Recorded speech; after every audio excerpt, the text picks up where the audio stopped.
오늘은 고난 속에서 경험하는 하나님의 위로란 제목으로 하나님의 말씀 전파하도록 하겠습니다. 일전에 텔레비전에서 파도타기 선수의 인터뷰를 제가 본 일이 있습니다. 보는 동안 제 마음에 참 와 닿았기 때문에 좀 여러분들과 같이 나눴으면 좋겠는데, 그 선수가 말하기를 파도타기를 잘하기 위해서는 무엇보다도 파도를 무서워하지 않고 즐길 줄 아는 마음이 필요하다라고 이야기했습니다. 참 당연한 말 같은데, 사실 이 말이 결코 쉽지 않은 것은 거센 파도 속에 들어가서 죽을 위기 몇 번 경험하고 나면 큰 파도 볼 때마다 자연스럽게 몸이 움츠러든다고 합니다. 그러다 보면 어느 순간에 일반적인 사람들보다도 더 파도가 무서워지는 일들이 일어날 수 있다는 거예요.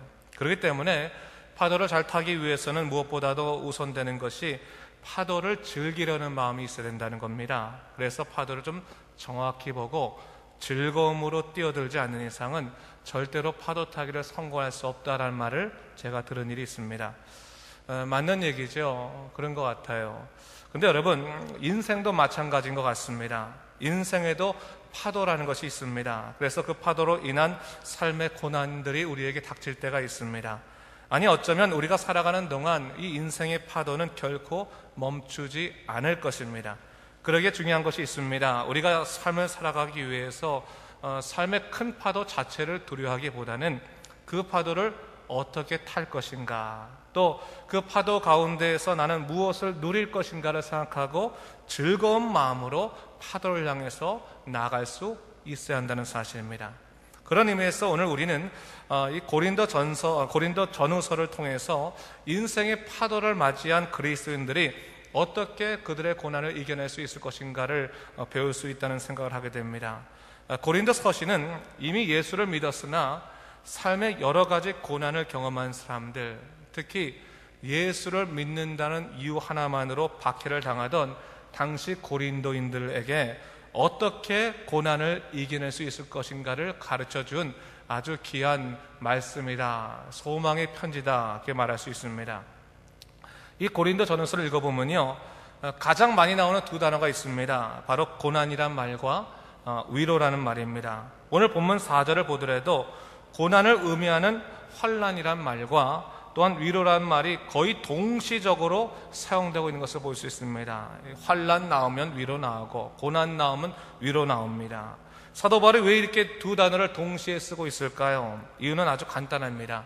고난 당할 때 성도들은 하나님의 위로를 경험할 수 있기 때문에 그 사실을 알려주기 위해서 이렇게 쓴 것입니다.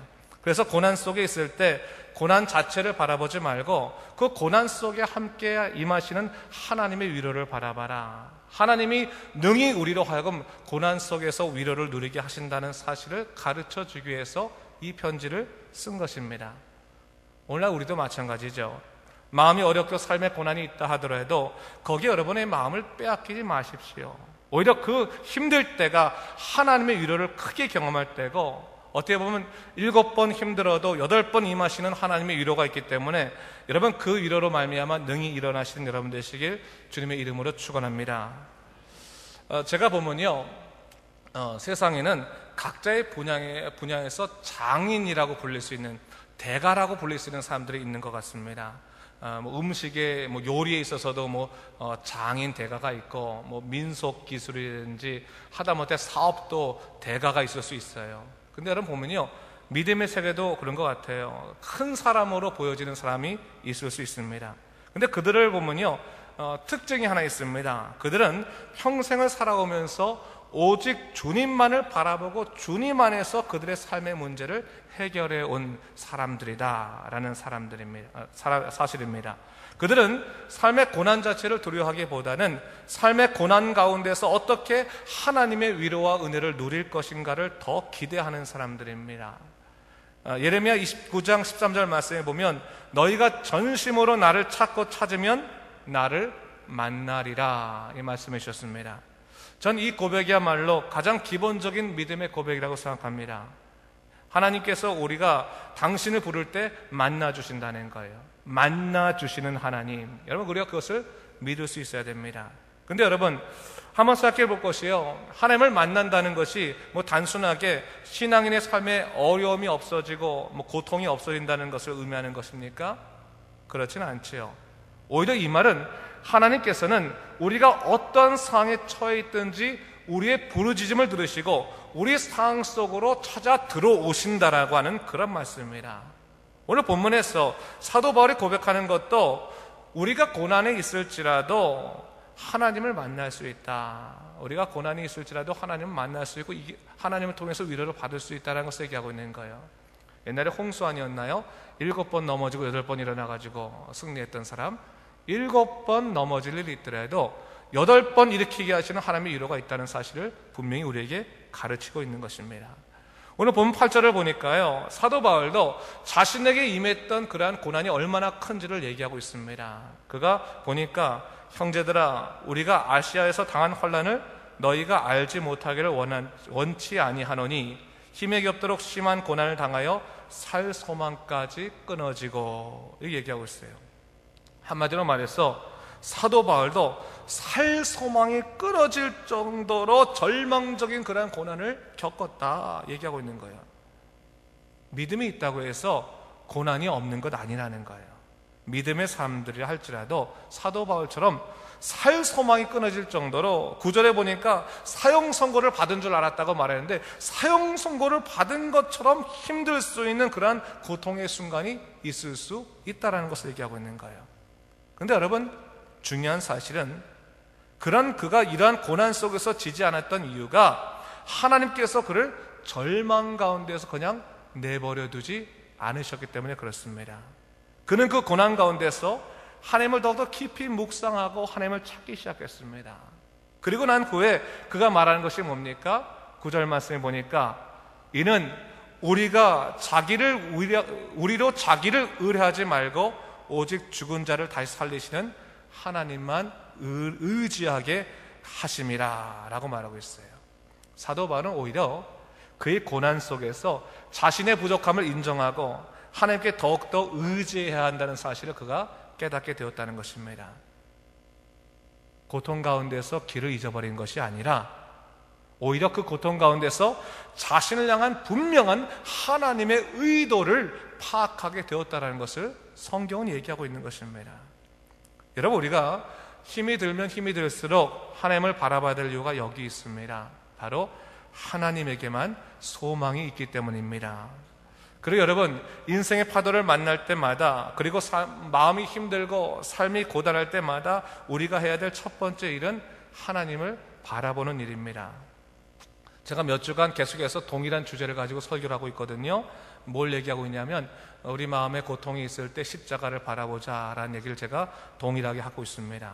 전 여러분들이 무엇보다도요, 예수의 십자가를 바라보고 그분으로부터 인생이 고침받고 회복되는 놀라운 인생 살기 원합니다.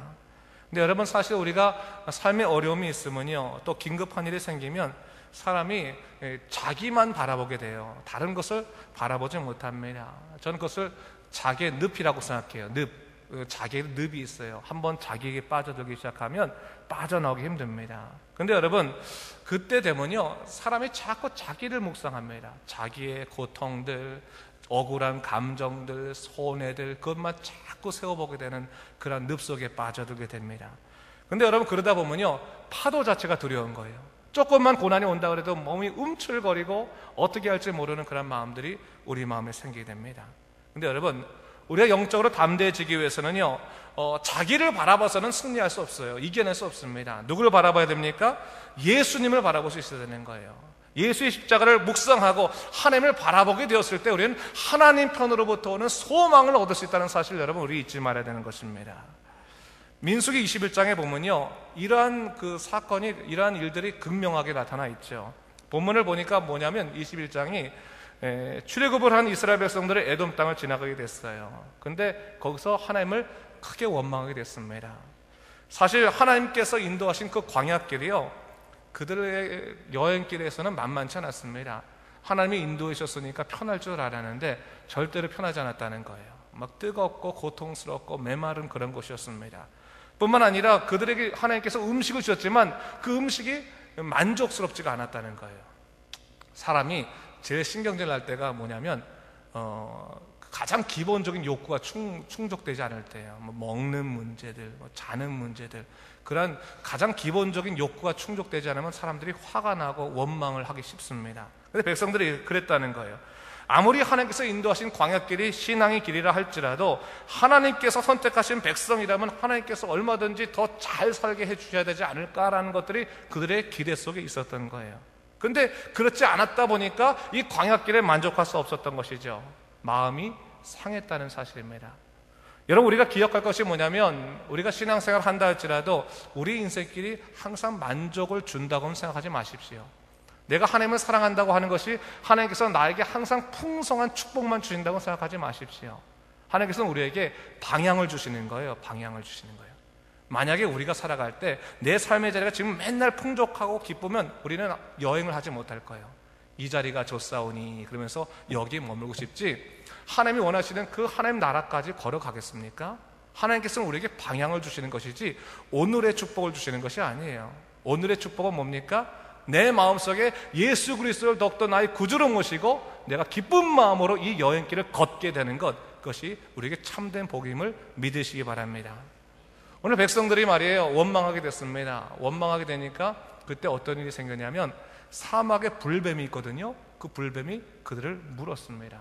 그런데 굉장히 독성이 강해서 사람들이 금방 죽어가기 시작하는 거예요. 그때 백성들이 너무나 놀래가지고 고통으로 부르짖다가 치료하려고 해도 도저히 치료할 수가 없는 거예요. 치료하려고 하면 바로 죽어버리니까. 그러니까 어떻게 됩니까? 당장 모세에게 달려가서 제발 하나님께 기도를 해달라고 사정을 하는 것이죠. 우리가 도대체 할 것이 없다, 하나님만이 우리의 구원자시다라고 고백하면서 했지 않겠습니까? 모세도 다급한 나머지 하나님께 눈물로 기도했어요. 그랬더니 하나님께서 그들에게 어떠한 해답을 주신 거예요? 놋뱀을 만들어서 장대에 걸어서 들고, 그리고 그것을 보는 자마다 구원을 얻으리라, 치료되리라, 살리라, 이렇게 말씀해 주신 거예요. 어떻게 보면 아이러니죠. 광야의 독뱀에 물렸으면 빨리 해독제를 가져둬야 되는데 놋뱀을 바라보라고 말씀하시는 거예요. 근데 여러분, 광야의 불뱀 사건은요, 사실은 하나님께서 광야길을 걷는 우리 인생들에게 어떻게 해서 영적인 사람으로 살아갈 수 있는가를 극명하게 보여준 하나의 예입니다. 뭡니까? 우리의 소망은 하나님으로부터 온다는 사실입니다. 한번 따라해 볼까요? 우리의 소망은 오직 하나님으로부터 온다. 잊지 말아야 되는 거예요.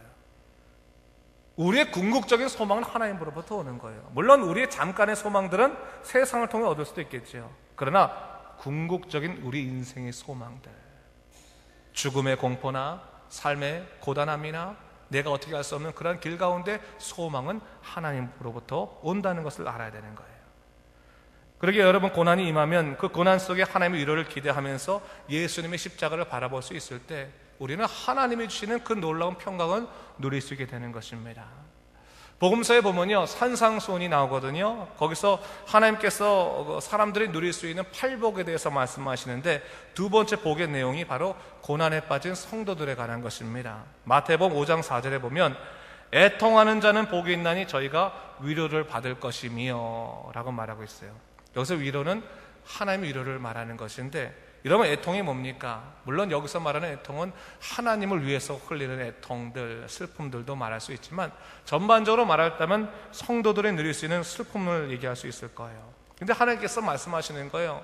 슬픈 자들, 마음의 고통에 당한 사람들은 복이 있는 사람입니다 라고 얘기하고 있는 거예요.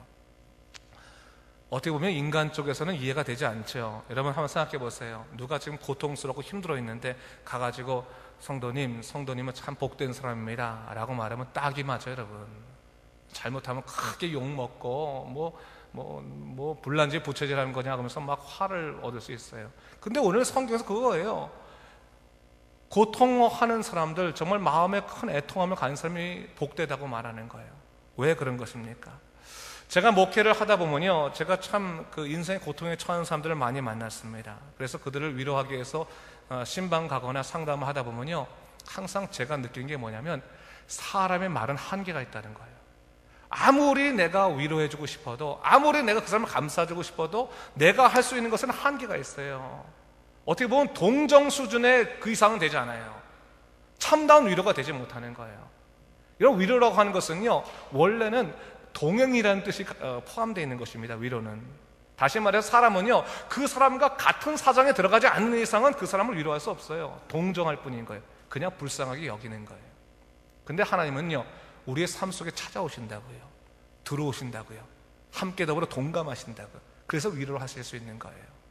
제가 그래서 신방하다 보면 내가 하다가 말로 하다가 이게 위로가 되지 않아요. 그러다 보면 제가 마음으로 기도할 때 마음속 항상 성령으로 기도하고자 노력합니다. 성령께서 제 마음 만져주셔서 제가 기도할 때 사람의 입으로 나오는 기도지만 하나님이 역사에서 저 사람의 마음을 위로해 주십시오 라고 생각하고 그렇게 기도를 해요. 하나님의 위로가 필요한 거예요. 바로 그걸 말하는 거예요. 애통하는 자는 복이 있나니 저희가 위로를 받는다는 얘기는 사람의 위로라고 하는 것이 한계가 있기 때문에 하나님이 직접 그에게 찾아가 주셔서 그를 위로하신다, 그에게 위로를 주셔서 소망을 갖게 하신다는 것을 얘기하고 있는 거예요. 그게 뭘 얘기하고 있는 것입니까? 너가 지금 고난에 처해 있어서 참으로 힘든 상황에 놓여 있겠지만 그 시간이 바로 하나님을 만나고 하나님이 너를 붙드시는 귀한 영적인 기회가 된다라는 사실을 얘기하고 있는 것입니다. 바로 그것이 우리에게 있는 거예요. 제가요, 그 고난 가운데서 제가 우리 교인들 기도하고 함께 교제를 나누다 보면 하나님의 놀라운 역사를 많이 보게 돼요. 근데 그 놀라운 역사 중에 하나가 뭐냐면 하나님께서 그 고난으로부터 마음을 떼게 하시는 역사가 있더라고요. 예를 들어서 어떤 분들이 뭐 사업을 하다가 큰 고생을 하셨어요. 마음이 고단해서 어떻게 할지 모르고 앞뒤 분간이 안 되고 할 때가 있었어요. 근데 제가 그 IMF 때는 제가 한국에 있었으니까 IMF 때 사업을 한국에서 망하신 분들이 많이 있거든요. 근데 한 20억 정도의 그냥 큰 이제 돈을 이제 한순간에 그냥 회사가 망해보신 분이 있었어요. 그러다 보니까 집도 다 잃어버리면서 그냥 돈이 20억이 중요한 게 아니라 20억 중심으로 해서 그냥 한꺼번에 재산이 다 날아가더라고. 그래가지고 전세도 아주 작은 전세를 살게 됐어요. 근데 그분이 믿음 생활을 시작하면서 하나님 안에서 노력하고 있는데 뭐 화병이 걸려요. 화병이. 마음이 화가 나가지고 어떻게 이런 일이 있을 수 있을까 화가 나고 막 너무 절망스럽고 잠만 자려고 막 갑자기 막 뭐 피가 솟으니까 뭐 한 거 막 입에서 막 욕이 나오고 막 그러는 거예요. 그러니까 어떻게 견딜 수가 없는 거예요. 근데 참 놀라운 것이 하나님께서 그분을 치유해 주셨어요. 놀랍도 치유해 주셨는데 그 사람한테 잃어버린 20억을 되찾게 해주시는 것이 아니라 그 돈을 떼게 하셨어요. 그것을 마음을 떼고 오히려 더 놀라운 역사를 바라보게 했어요. 씨앗을 바라보게 했어요. 그에게 남아있는 것들 중에서 얼마나 고기롭고 가치로운 것이 있는지, 또 하나님과 더불어 사는 것이 얼마나 귀한 것을 보게 하시면서 그분이 이전보다 건강하게 살았어요. 그분이 저한테 얘기하기를 나중에 그 얘기를 하더라고요. 돈 잃어버린 것이 아깝긴 한 건데 아까운 것보다 더 중요한 거 있었습니다. 제가 이전에 살아갈 때는 이것만 지고 있어서 이것만 있어야 내 인생 사는 줄 알았더니 하나님께서 이걸 내려놓게 하시니까 하나님이신 또 다른 것을 만지게 하시고 나로 누리게 하시니 너무너무 감사합니다. 인생이라는 것이 이렇게 재미있는 것인지 몰랐고 하나님의 놀라우신 인도하심이 있는 것이 몰랐습니다 라고 고백한 일을 제가 들은 일이 있어요. 여러분, 하나님이 주시는 평강과 자유라는 것이 참으로 기쁜 일입니다. 오늘 본문에도 바로 그것을 얘기하고 있는 거예요. 사도 바울은 자기가 기도를 했더니 단번에 모든 환난이 해결되었다 그런 말 하지 않습니다. 뭘 얘기하고 있습니까? 그는 오히려 하나님의 참 위로가 임하고 나니까 환난과 고통마저도 감사함으로 이길 수 있는 힘을 주시더라. 그것을 고백하고 있는 거예요. 6절 말씀에 뭐라고 나와서 6절 하반 보니까 이 위로가 너희 속에서 역사하여 우리가 받는 것 같은 고난을 너희도 이기게 하느니라 했어요. 하나님이 함께 하시니까 우리로 하여금 고난을 이기게 하시는 힘을 주어 주시더라는 거예요. 그러니 어찌 하나님을 바라보지 않을 수 있겠습니까? 여러분, 예수님의 십자가를 바라봐야 되는 이유는 분명히 우리에게 있습니다. 그것은 뭐냐면 사람의 위로를 얻을 수 없기 때문에 그런 거예요.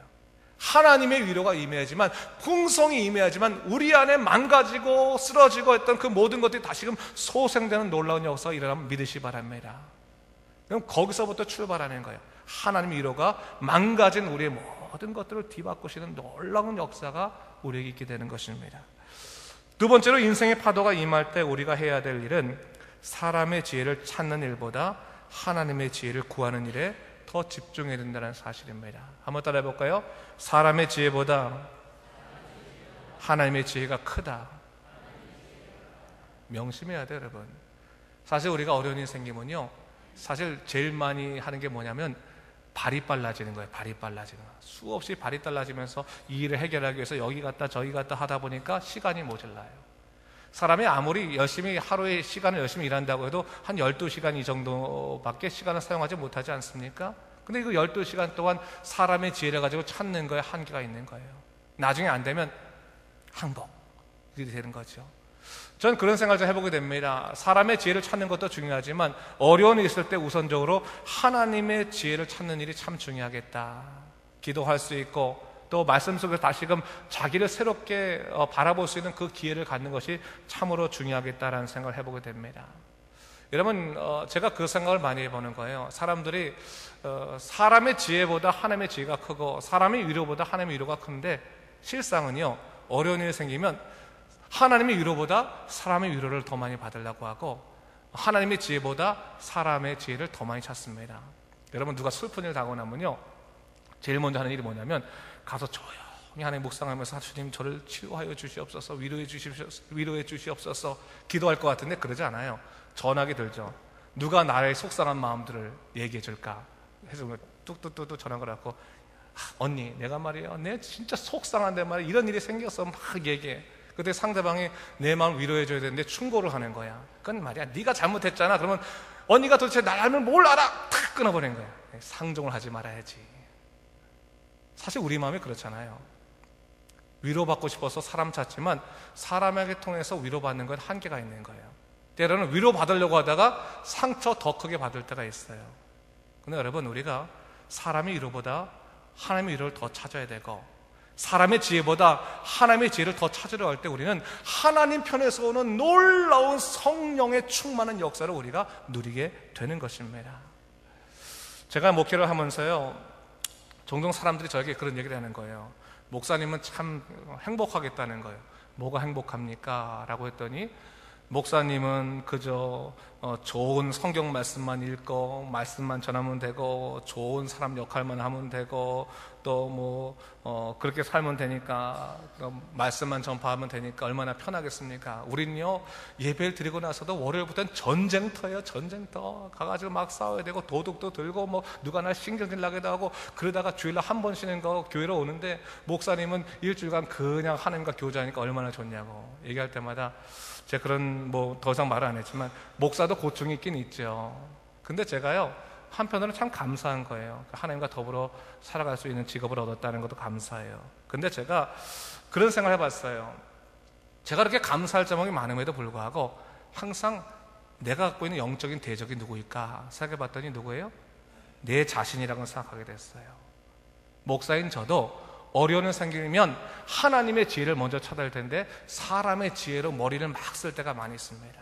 그래서 이거는 이렇게 해야 되지 않을까? 이렇게 해야지 일이 해결되지 않을까? 나름대로 계획을 세우고 막 대처를 하고 그런 거예요.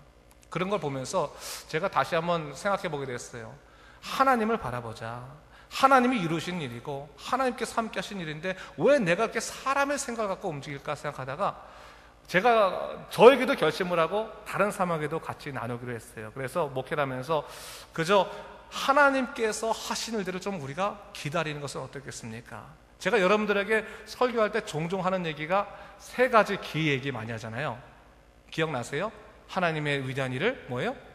기다리고 기대하고 기도하고 기대하는 것, 기다리는 것, 이 3가지 한번 따라해 볼까요? 하나님의 위대한 일을 기대하고 기도하고 기다리자. 요거를 내가 머릿속에 항상 생각하고 있어요. 제가 성도들하고 매주 이렇게 설교를 그 얘기를 했으면 좋겠는데 매주 하면 목사님 설교 준비하지 않는다고 얘기할까봐 매주 하지 못하고 가끔가다 얘기하는데 되게 중요한 일이에요. 하나님의 위대한 일을 항상 우리가 기대하고 또 기도하고 기다릴 수 있다면 여러분 우리는 사람 편에서 자꾸 위로받으려고 하고 지혜를 찾는 일을 좀 멈출 수가 있을 것입니다. 제가 그 생각을 하는 거예요. 오늘 본문의 사도 바울이 그거예요. 비록 지금 우리에게 고난이 있을 수 있지만 하나님의 위로가 있게 되면 우리가 그 고난도 이길 수 있는 힘을 얻게 되지 않겠느냐. 그렇기 때문에 우리가 그 놀라우신 하나님의 위로를 놓치지 말자라고 얘기하고 있는 거예요. 우리 10절 말씀 한번 같이 읽을까요? 10절 말씀 우리 한번 읽겠습니다. 시작. 그가 이같이 큰 사명에서 우리를 건지셨고 또 건지실 것이며 이후에도 건지시기를 그에게 바라노라 라고 했어요. 하나님의 위로가 임한 사람들, 하나님의 위로로 말미암아 살아가는 그 사람들에게 어떤 놀라운 역사가 있다는 거예요. 큰 사망과 같은 그 고난의 지경 가운데서도 하나님께서 우리를 건지셨고 또 건지실 것이고 또 그가 앞으로도 모든 일을 건지시기를 그에게 소망하고 바란다라는 것을 얘기하고 있는 거예요. 얼마나 위대한 고백입니까? 하나님이 함께 하시는데, 위로가 함께 하는데 하나님께서 우리를 건지셨고요, 건지실 것이고 또 건지는 것을 소망하며 살아가는 것은 우리에게 마땅한 인생이라는 것을 얘기하고 있는 거예요. 믿으십니까 여러분? 소망이 하나님께 있는 거예요. 여러분, 세상적인 위로도 중요하겠지만 하나님께서 나를 건지셨고 나를 지금도 이끄시고 나를 함께 하시는데 우리가 어떠한 걱정을 하겠습니까? 사도 바울이 그거예요. 너희들이 당하는 고난이 지금 힘들긴 하지만 고난 가운데서는 반드시 하나님의 위로가 있다. 그냥 7번 넘어지면 8번 털고 일어나라. 하나님이 8번의 위로가 있는데 뭘 걱정하냐 생각하는 거예요. 7번 온 큰 고난의 파도 때문에 걱정하지 말고요, 8번 임한 하나님의 놀라우신 은혜의 역사들, 위로의 역사들에 여러분 감사하며 전진하시기 바랍니다. 바로 그 마음이 우리 안에 필요한 것입니다. 사도 바울이요, 바로 그것을 고백하고 있는 거예요. 믿음의 스타일이 좀 바뀌어야 된다는 거예요. 하나님 중심으로 바뀌어서 우리의 믿음이 교회 안에서만 유효한 것이 아니지 않습니까? 세상에서도 우리가 강력하게 살아갈 수 있는 것이라면 세상 가운데서 하나님의 크신 위로와 능력을 누릴 수 있어야 되는 거예요. 제가요, 최근에 소개받은 사람들 중에서 이제 참 제가 생각하기 괜찮은 사람이 하나 있어요. 카일 메이나드라고 하는 사람인데, 한번 영상이 아니라 사진이 있는데 사진 띄워주실래요? 보면 카일 메이나드라는 사람이 누구냐면 장애인입니다. 근데 태어날 때 선천성 사지절단증이라고 그래서 두 팔과 두 다리가 없었던 거, 그렇게 태어났습니다. 어리게 태어났어요. 어떻게 보면 정말 불쌍하게 태어난 거죠. 근데 그가 지금 어떤 사람이냐면요, 현역 레슬링 선수입니다. 레슬링 선수로 일하고 있고 또한 전 세계 다니면서 또 여러 가지 어려움이 있는 사람들에게 강의를 하는 사람이에요. 사진 좀 이 사람이 이렇게 운동하고 있는 거고요. 또 넘겨주실래요? 친구와 같이 있는 거고 넘겨주세요. 이렇게 운동하고 있는 거, 역기를 들어요. 또 실제로 경기하는 장면입니다.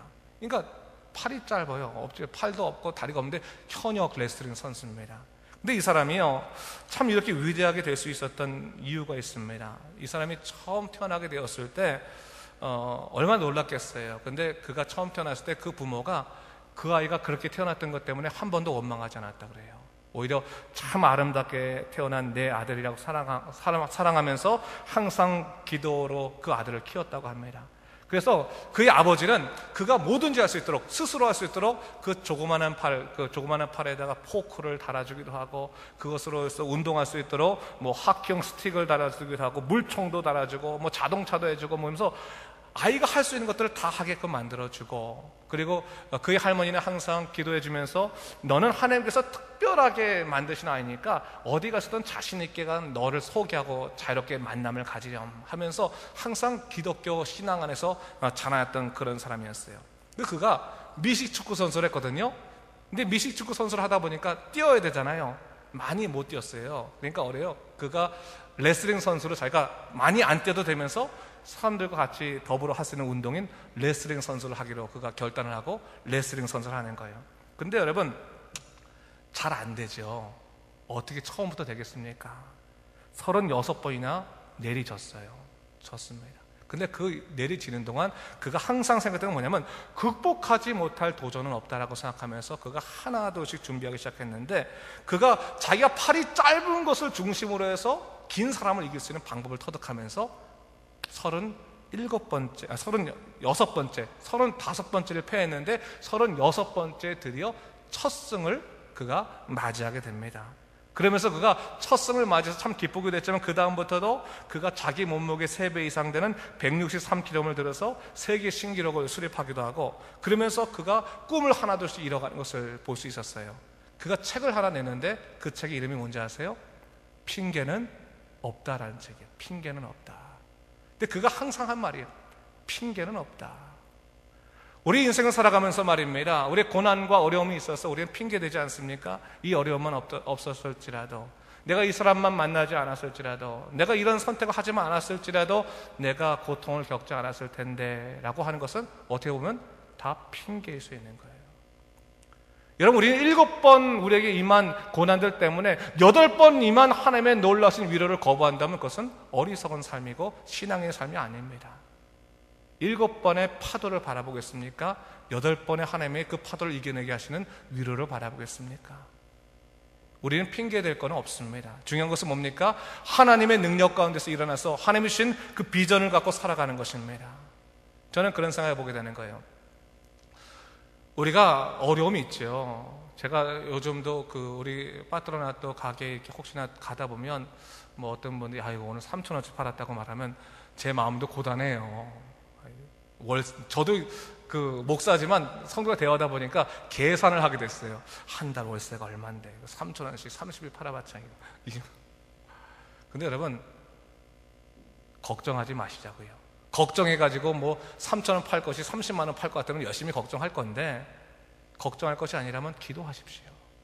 그리고 오히려 하나님이 주신 그 놀라우신 능력으로 말미암아 하나님께서 우리를 어떻게 이루어 가실 것인가를 소망하고 기쁜 마음으로 살아가십시오. 저는 그 생각이 들어요. 하나님이 우리를 인생을 이루어 가시는 것은 너무너무 재미있는 하나의 파도 타기와 같다고 생각해요. 파도를 두려워서 가지 못하면 파도 타기에 즐거움이 없듯이, 하나님이 우리 인생의 파도를 보내신 것은 우리로 하여금 하나님만 더욱더 의지하게 하시고 하나님으로부터 오는 소망이 얼마나 큰지를 우리에게 보여주시기 위해서입니다.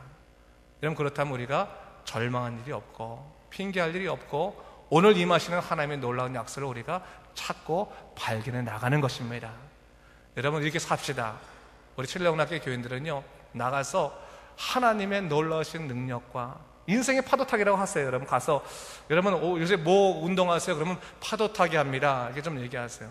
파도 타기 하시면서 아찔아찔해도 하나님 위력 가운데서 여러분 삶을 잘 굳건하게 이루어가신 여러분 되시기 바랍니다. 이 믿음으로 사신 여러분 되시길 주님의 이름으로 축원합니다. 기도하겠습니다. 주 하나님 아버지, 감사합니다. 하나님께서 우리와 함께 하시는 놀라운 역사가 있는데 우리가 자꾸 세상에 어려움이 있다 보니까 넘어지고 두려워하게 됩니다. 주 하나님 아버지, 주님을 바라보게 하여 주시옵소서. 예수 십자가 안에서 힘을 얻게 하시고 항상 매 순간 하나님의 지혜를 찾는 믿음의 삶을 살아갈 수 있도록 인도하여 주시옵소서. 그래서 하나님으로 말미암아 소망을 가지고 사는 우리 칠령락교 교우들 되도록 인도하여 주시옵소서. 감사드리며 예수님 이름으로 기도드립니다. 아멘. 이 말씀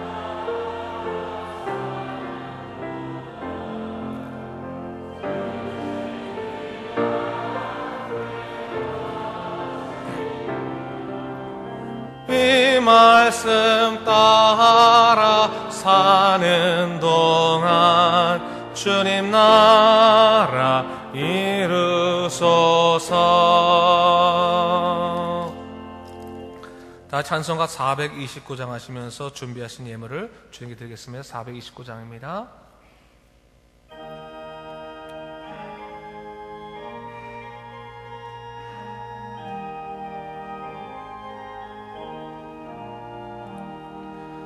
세상 모든 풍파 너를 흔들어 약한 마음 낙심하게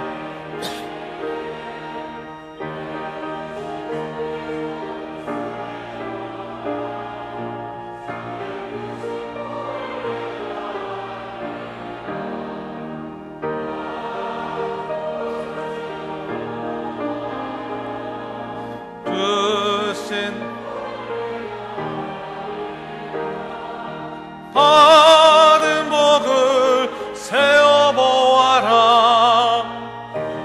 그 신복을 내가 알리라.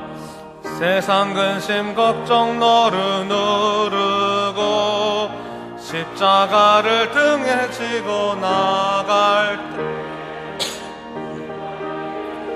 복을 세어라. 두려움없이 항상 찬송하리라. 받은 복을 세어보아라.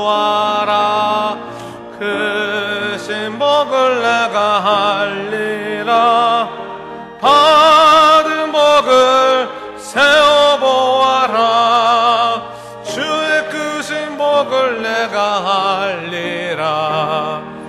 세상 권세 너의 앞길 막을 때 주만 믿고 낙심하지 말아라. 천사들이 너를 보호하리니 염려 없이 앞만 보고 나가라. 보아라. 알리라. 받은 복을 세어보아라.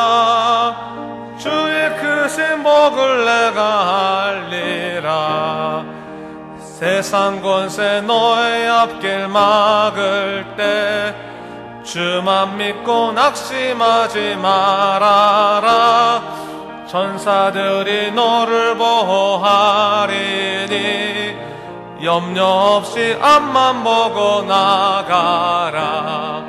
받은 목을 세어보아라.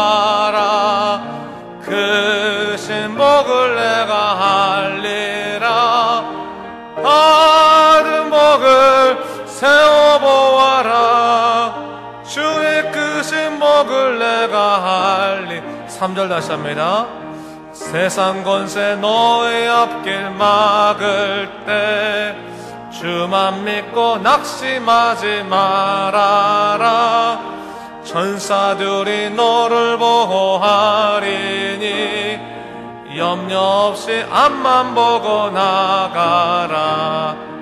받은 복을 세어보아라. 크신 복을 내가 알리라. 받은 복을 세어보아라. 주의 크신 복을 내가 알리라. 아멘. 오늘 이 시간에는 우리가 우리 아기 첫 외출할 때 하는 우리 유아세를 좀 우리 거행하도록 하겠습니다. 우리 김재성 박예린 집사님의 우리 아들 김수민 군의 우리 유아 세례를 지금부터 거행하도록 하겠습니다. 앞으로 나와주시죠. 네. 하나님께서 귀한 자녀를 허락하시고 이제 또 오늘 특별히 첫 번째 귀한 저번 주에 나오긴 했지만 오늘 첫 예배라고 하고 우리 유아 세례를 받도록 하겠습니다. 우리 김재성 박예린 집사님께서는 지금 제가 서약을 할 때 크게 예 믿습니다, 예 서약합니다라고 말씀해 주시면 감사하겠습니다. 여러분이 이 자녀를 예수 그리스도의 피로 씻음과 성령이 새롭게 하시는 은혜를 받아야 할 것을 믿습니까? 네. 여러분 지금 완전히 이 자녀를 하나님께 바치고 겸손한 마음으로 하나님의 은혜를 의지하며 친히 경건한 본을 보이기를 힘쓰며 그리스도 안에서 믿음으로 양육하기로 서약하십니까? 네, 서약합니다. 네, 기도하겠습니다. 네. 하나님 감사합니다. 하나님께 사랑하시는 우리 김재성 박예린 집사님의 가정에 귀한 우리 수민이 주셨습니다. 주 하나님 아버지, 이 아이가 이제 하나님의 귀한 자녀로 자라날 터인데 주여 역사하여 주시사 오늘 세례를 베풀 때 성령이 비둘기처럼 내리게 도와주시고 아버지 그의 삶 속에 하나님의 능력 가운데 살아갈 수 있도록 힘을 부어 주시옵소서. 친히 그 부모가 아버지 서약을 했습니다. 믿음 가운데 서약했으니 주여 복 내려주시고 이 가정이 믿음의 가정으로 온전히 자라나시도록 주여 역사하여 주시옵소서. 감사드리며 예수님 이름으로 기도드립니다. 아멘.